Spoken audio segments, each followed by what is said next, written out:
I won you that day, by my sword. Your life, your death, they are both mine.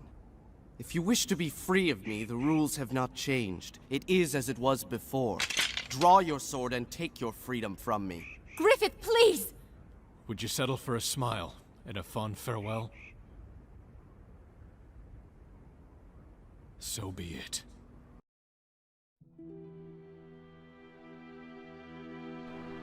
The Golden Age of Berserk follows the friendship and eventual betrayal of Guts by Griffith. The eclipse at the end of the arc is probably the most insane pieces of storytelling that I've ever experienced. The eclipse seems to be the cultivation of Griffith's ambition. Not only do we see the pile of corpses left through his previous war effort, but also the first-hand sacrifice of the surviving members of the Hawk. I think it's safe to say that during the eclipse, Griffith's ambition led him to become evil. That being said, there's more to say about ambition in the Golden Age than just Griffith's choice during the eclipse. By clicking on this video, you must have seen the title. While being a bit extreme, I do want to look at the effect of the characters' dreams on the overall story of Berserk, and what we can learn from them. They are my able soldiers, it's true. They are dedicated comrades who sacrifice themselves for my dream so that it might be real. But that does not make them friends. Griffith's goal or dream can be boiled down to amassing as much power as he can and owning his own kingdom. And while it may seem that he is a man who has it all during the Golden Age, I'd argue that he never truly benefits from his victories due to his blind ambition. He has comrades who adore him, a woman who loves him, and a best friend who respects him, which all go unnoticed. Due to this, Griffith slowly loses his humanity, and through the eclipse he fully discards whatever humanity he has left. Let's take a look at Griffith and Guts' relationship. In my opinion, there's conflicting information that the story gives us. However, I believe the information is only conflicting because Griffith is not honest with himself. Throughout the story, it's easy to see that Griffith and Guts are friends and care for one another. However, Griffith, a man who has never had a friend up until this point, is blind to this fact. Griffith's arrogance and disconnect with his own feelings set in motion events like the water fountain scene, which would eventually spiral into Guts leaving the Hawks altogether. I'm going to quickly play that scene for you to give context for the rest of the video. If you've already seen it, feel free to skip it. Why do most men commit to affairs that result in bloodshed? Isn't that what you asked me during the hunt? Oh, yes. It is true. Men possess a side that is barbarous, as you have observed. But it is a double-edged sword. It can be a tool used for winning precious things as well as protecting them. Precious things? Like friendship and love? For some men, these are the most precious. But I believe that beneath them, there is something even more precious than these. They are driven to pursue it, and they pursue it solely for their own sake, no other. Their dream? One man's dream can hold dominion over the entire world. For one who dedicates his life to the forging of a single sword. While many can pursue their dreams in solitude, other dreams are like great storms blowing hundreds, even thousands of dreams apart in their wake. Dreams breathe life into men and can cage them in suffering. Men live and die by their dreams, but long after they've been abandoned, they still smolder deep in men's hearts. Some see nothing more than life and death. They are dead, for they have no dreams.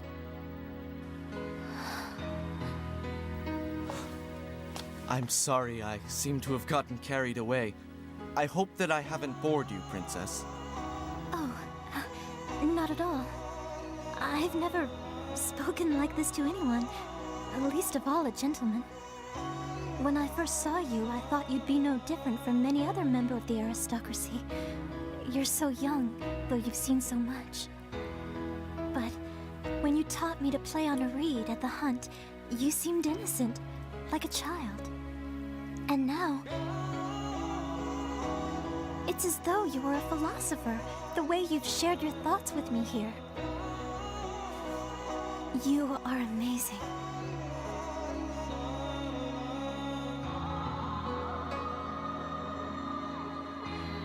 I'm sure your friends are equally as fascinated by you, and that attracts them to you.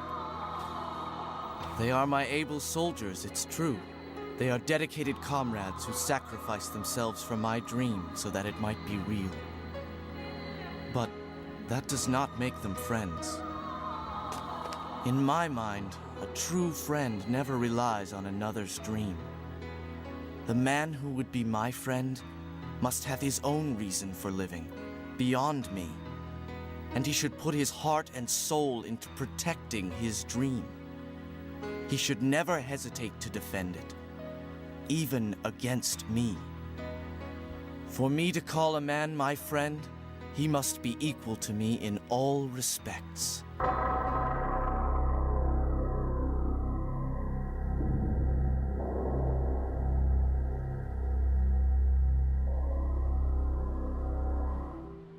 After watching this scene, it's fair to say that Griffith only lives by his dream, a dream that in his eyes consumes lesser men. It's also clear to see the distance Griffith puts between himself and everyone else. At one point, he even states that his dream is more precious than both friendship and love. By the end of the speech, Griffith claims that he could only consider himself friends with a man of equal ambition. Guts overhears this, which causes a chain reaction that by the end of the arc would cost both men everything. Here are some of my more personal thoughts on what Griffith says. 1. It's quite arrogant to claim that your desires or dreams outweigh other men's. 2. Due to Griffith's actions earlier in the story and his reaction to losing Guts later in the story, I'd say that Griffith subconsciously already views Guts as a friend, maybe even an equal, but is too arrogant to admit it or even realize it. We've done a lot of talking about Griffith, so now let's move on to Guts. I can't stay. I can't live under the weight of his dream any longer, buried by it. Guts was first introduced to us as a very aimless character, but slowly throughout the story and after countless battles, Guts found a home with the Band of the Hawks. The water fountain scene I played earlier was not only to understand Griffith's point of view, but also to show a turning point within Guts. Hearing that the man he respects most could never consider him a friend changes Guts' point of view for the rest of the Golden Age. Griffith's speech sets Guts on a path of self-discovery, which is probably what makes Guts such a relatable character and a prominent figure online today. And while this journey is such an interesting part of Guts' character, we must acknowledge that it's Griffith's warped worldview that sets him off on this path. One takeaway here is that Guts was fine being part of the Hawks, and finally had a place to call home, until he was shaken by Griffith's words that made him feel like he had to change. Guts putting so much emphasis on Griffith's definition of a friend caused Guts to doubt his entire existence, and I would caution that if Guts had defined values and more discipline, he wouldn't have been so shaken by Griffith's opinions.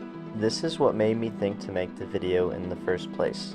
It's clear that Griffith's ambitions led to the horrific events of the eclipse, but similarly it was Guts' search for his own dream that led to Griffith's downfall and the Hawks losing everything they had worked for. What is the narrative trying to say about dreams? Even Guts, a character simply trying to discover purpose in life, hurts those around him by trying to find his dream. So, are dreams evil? Now!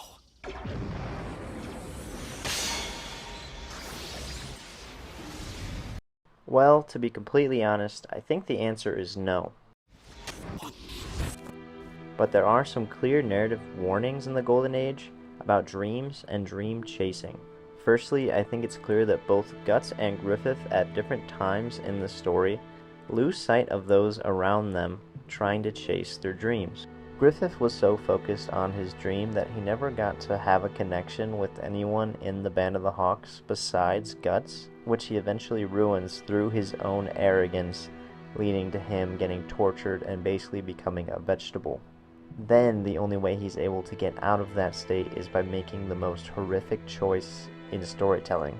Then there's Guts, who abandoned his closest friends to find his own dream. This journey of self-discovery would be cut short, ending horrifically in the eclipse, leaving Guts with the daunting task of avenging the same friends he left behind. Although I will say it's mainly all Griffith's fault, I do think it's interesting that everything went downhill for the Band of the Hawk when Guts decided to follow his own dream.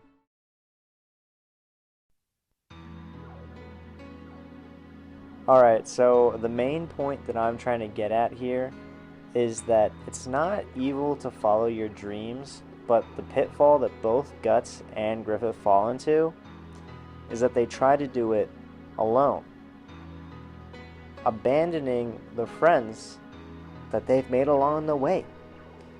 In fact, actually, it's their friendship breaking apart that causes so many atrocities during the story. It's the catalyst to the eclipse, and we know what happens after that.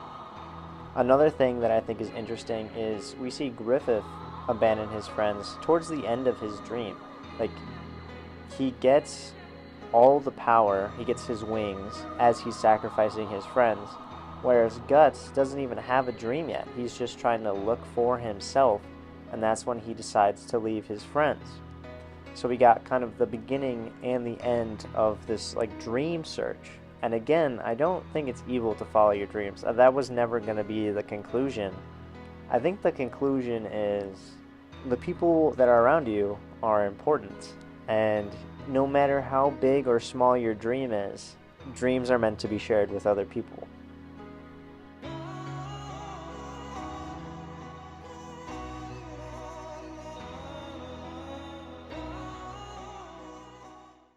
Anyway guys, this was like my second video of this type I've ever made. Hopefully it was good. I made a Dark Souls video months ago. Hopefully that was alright. We're trying to get better, so if you enjoyed this, I mean, it'd be crazy if you subscribed, left a like, and maybe left a comment on something you want to see or a way that I could have done a little bit better. Anyway, have a great day, and say hi to all your friends. Be nice to people.